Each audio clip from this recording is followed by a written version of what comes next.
Sir ఇక్కడ hi sir, అండి. చాలా ఇంట్రెస్టింగ్ ఉంది trailer. Thank so you. Real లొకేషన్స్లో షూట్ ఎక్కువ జరిగింది కదా, తుని ప్రాంతంలో, సరిసర ప్రాంతాల్లో. సో అక్కడ ఒరిజినల్ క్యారెక్టర్ కూడా ఉంది, ఎలాంటి క్యారెక్టర్. సో ఆయన్ని కలిసారా ఎప్పుడన్నా ఇంతకుముందు? అలాంటి వాళ్ళని ఎవరన్నా కొంతమంది కలిసి ఏం తీసుకున్నారు? అంటే బచ్చలమల్లి అన్నవాడు అంటే డెఫినెట్గా చాలామంది నాకు తెలిసి మన అంటే ప్రపంచవ్యాప్తంగా, నేను అనేది కాదండి మన ఇండియానే కాదు, ప్రపంచవ్యాప్తంగా ఆల్కహాల్ అన్న వాళ్ళ మీద చాలామంది ఇబ్బంది, అంటే ఫ్యామిలీస్ చాలా డిస్టర్బ్ అవుతుంది. ఒక మనిషి, ఒక మగాడు ఎక్కువ మంది తాగేస్తే ఆ ఫ్యామిలీని సరిగ్గా పట్టించుకోదు, ఇలాంటి ప్రతి చోట ఉంటుందండి. సో ప్రతి ఒక్కరు రిలేట్ అవుతూ ఉంటారు ఈ క్యారెక్టర్కి. దాంట్లో ఇది కొంచెం బార్డర్ దాటేస్తున్నాడు. అండ్ ఇది బేస్డ్ ఆన్, చెప్పాను కదండి, ఇన్స్పైర్డ్ బై ట్రూ పర్సన్ అని. సో ఆ బచ్చలమల్లి అన్నాను కలిశాను నేను ఫస్ట్ షెడ్యూల్కి వచ్చినప్పుడు. 3 days అయిందని షూటింగ్కి. ఎవరో చెప్పారు నా తర్వాత వచ్చి, బచ్చలమల్లి ఇందాక వచ్చాడు, ఆయన మీద బేస్ చేసాం కదా అని. చూద్దాం అనుకున్నాను, ఆయన వెళ్ళిపోయాడు అప్పటికి. దాని తర్వాత ఒకరోజు డైరెక్టర్ గారిని అడిగి రమ్మను, అంటే మనకు ఒక మైండ్లో ఉంటుంది కదండి, అంటే నన్ను ఊహించుకున్నారంటే అతను అంత టాల్గా ఉంటాడు, అంత ఇదిగా ఉంటాడని. ఈజ్ వెరీ, అంటే నార్మల్ హైట్ అండి, very average height and very lean looking person. But attitude మాత్రం అలాగే ఉంటుందండి. ఏంటి నాదే సినిమా నన్ను ఆపుతావేంటి, నేను ఇస్తేనే పర్మిషన్ ఈ సినిమాకి మేము ఆ టైటిల్ పెట్టుకున్నారు మీరు అని గొడవలు పడిపోయాడు సెక్యూరిటీతో. సో చూడడానికి చాలా ఇంట్రెస్టింగ్గా ఉన్నాడు. బట్ మనిషి కంప్రెస్ అయ్యాడు, అంటే ఎన్ని తగ్గినా కూడా, ఆవేశాలు అన్నీ తగ్గినా కూడా, బట్ లోపల బచ్చలమల్లి ఆస్టిస్గా ఉందండి. So it was like he's now happy. ఇప్పుడు మారిపోయాడు, ఆయనకి 2 పిల్లలు, very happy now. Okay sir. Subbu garu sir. Hi sir. అంటే తుని ఏరియాలో, తుని పక్కన సత్యవరం జాతర అంటే ఆ చుట్టుపక్కల మండలాల్లో బాగా ఫేమస్. అంటే మీ చిన్నప్పుడు కూడా చూసాం. అవును సార్, అవును, అదే జాతర. సో అక్కడ తునిలోని సోరవరం, సంచుల కోట్లు, ఇవన్నీ రియలిస్టిక్ గా చాలా చేశారు. సినిమాలో కంటెంట్ వైజ్ చూస్తే రియలిస్టిక్ సీన్స్ ఎన్ని ఉంటాయి, టోటల్ ఉంటుందో లేదా సినిమాటిక్ ఎంత వరకు? లేదు సార్, అన్ని రియలిస్టిక్గానే ఉంటాయి సార్. త్రూ అవుట్ సినిమా మొత్తం 100% రియలిస్టిక్గానే ఉంటాయి సార్. ఫైట్స్ కూడా మన ఊళ్ళో జరిగే కొట్లాట్లు ఉంటాయి చూడండి సార్, ఆ వేలోనే ఉంటాయి సార్. సినిమాటిక్ హైలు. ఇంకోటి ఏంటంటే కథ కూడా, సినిమా కూడా భూమి మీద ఉంటుంది సార్, గాల్లో ఉండదు. ఓన్లీ నేల మీద రూటెడ్గా ఉంటుంది సార్ సినిమా. కథ నేల మీద ఉంటుంది, క్యారెక్టర్స్ నేల మీద ఉంటాయి, అన్ని నేల మీదే ఉంటాయి సార్. మీలో చాలా డిఫరెన్స్ చూసినా. అంతకుముందు సోలో బ్రతుకు నుంచి ఈ సినిమా ట్రైలర్ చూస్తే extraordinary. All the best sir. Thank you so much sir. Raja గారు సార్, సినిమాలన్నీ హైదరాబాద్లో షూట్ చేస్తే కొంచెం బడ్జెట్ కంట్రోల్లో ఉంటాయి. మొత్తం 57 daysలో 45 days అంతవరకు 3 షెడ్యూల్ 4 షెడ్యూల్ అక్కడే చేశారు లోకల్ ఏరియాలో. అక్కడ 2 షెడ్యూల్ చేసాం. 2 షెడ్యూల్. ఆ షెడ్యూల్స్లో మీకు అంటే బడ్జెట్ కంట్రోల్లో ఉందా? లోకల్ ఎలా ఉన్నాయి అక్కడ సిచ్యువేషన్స్? సార్, ఈ సినిమా స్టార్ట్ చేసేటప్పుడే దీన్ని ఎలా తీయాలని ఫిక్స్ అయ్యాం సార్. బడ్జెట్ కాదు, క్వాలిటీ.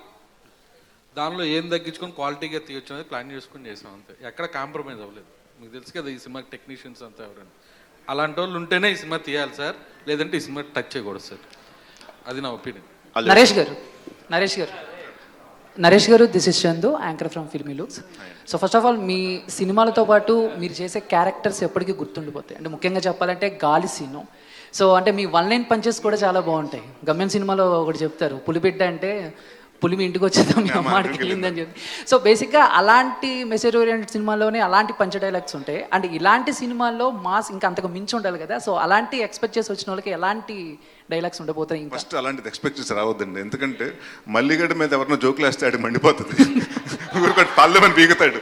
సో ఈ సినిమాలో కామెడీ హ్యూమర్ ఉంటుందండి. వైవహర్ష ఉన్నాడు, ప్రవీణ్ గారు ఉన్నారు, హరితేజ గారు ఉన్నారు. వాళ్ళు అంటే మన ఇంట్లో చుట్టూ హ్యూమర్ జరుగుతుంటుంది కదండి, అలా ఉంటుంది. కానీ పర్ సే ఆఫ్ కామెడీ ఇక్కడ నవ్వించాలి, ఇక్కడ ఫైట్ అయిపోయింది, ఇక్కడ కొంచెం లైటర్ వేన్ సీన్ అయ్యాలి, కొంచెం ఆడియన్స్ లైటర్ అవ్వాలి, ఇక్కడ నవ్వించాలన్న ఆ ఉద్దేశం కాదండి. కథలో ఎంత పాసిబిలిటీ ఉంటుందో దాంట్లో ఉంటుందండి కామెడీ. దానికోసం అంటే మేము కామెడీని తీసుకొని అనుకోలేదు సార్. ఇంకోటి, సో బేసిక్గా ఆడియన్కి కానీ లేకపోతే యాక్టర్స్కి కానీ కొన్ని సినిమాలు చూసిన తర్వాత, కొన్ని సిచ్యువేషన్స్ తర్వాత వాళ్ళ మైండ్ సెట్ మారుతూ ఉంటుంది. సో అలాగా అల్లరి నరేష్ గారికి ఎప్పటి నుంచి కథల విషయంలో మీ మైండ్ సెట్ మారింది అనుకోవచ్చు? అంటే ఎలాంటి సిచ్యువేషన్ నుంచి, లేకపోతే ఏదైనా సినిమాలు చూసిన తర్వాత ఏమైనా మారింది అనుకోవచ్చా మీ కథల విషయంలో? మహర్షి తర్వాత అండి. మహర్షి తర్వాత ఒక 6 months నేను వాంటెడ్గా బ్రేక్ తీసుకుని, ఎందుకంటే వరుసగా కామెడీ సినిమాలు చేస్తున్నాను, అన్ని వరుసగా కామెడీ. అంటే నాది ఏదైతే నా స్ట్రాంగ్ ఇదన్నారో అది అక్కడే నేను ఫెయిల్ అవుతున్నాను. సో దెన్ ఐ థాట్ ఎక్కడో నేనే మొనాటిని అవుతున్నాను. దాదాపు 50 సినిమాలు ఒకటే పందాలో చేసుకుంటున్నాను.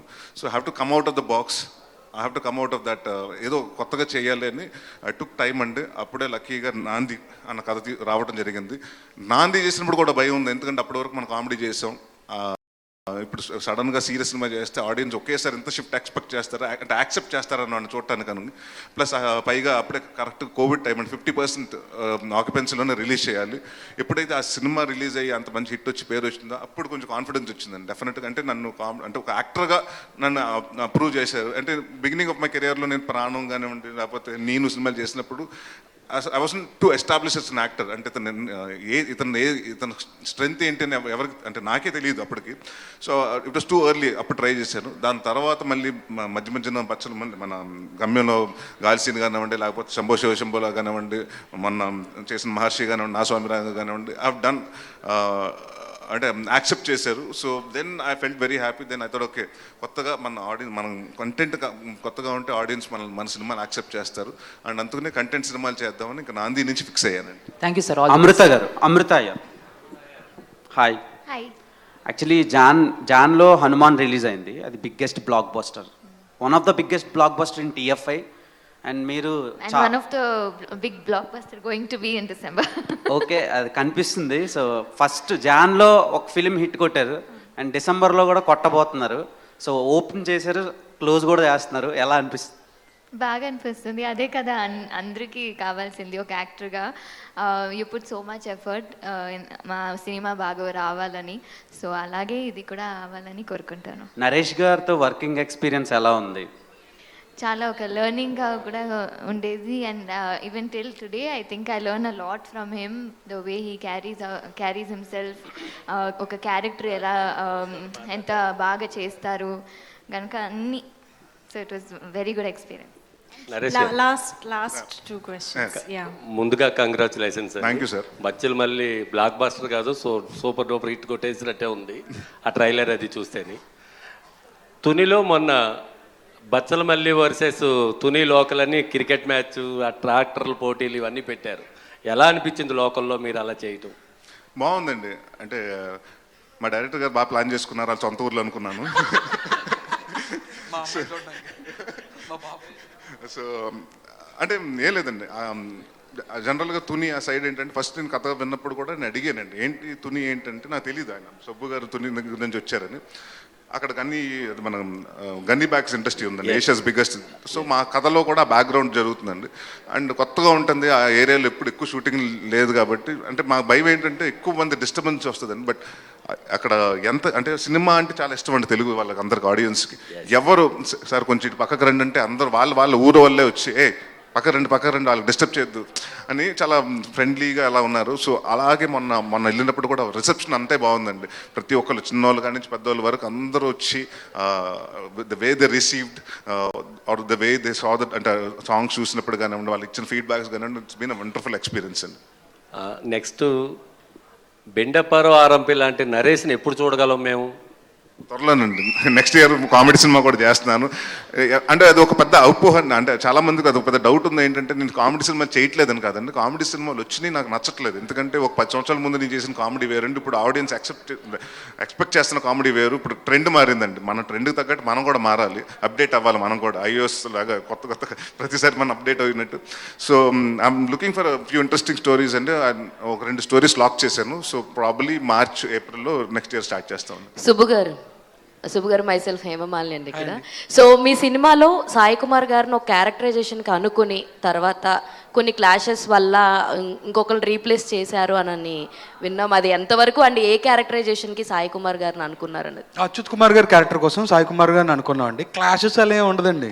ఇండస్ట్రీలో కామన్ డేట్స్ సెట్ అవ్వకపోతే వేరే ఆప్షన్కి వెళ్తాం. ఆయన కమిటీ రోల్ అనే సినిమా కమిట్ అయి ఉన్నారండి. సో మాకు అదే టైంలో డేట్స్ కావాలి. సో ఆయన చెప్పి మీకు వినిపిస్తాను ఆల్టర్నేటివ్ అని.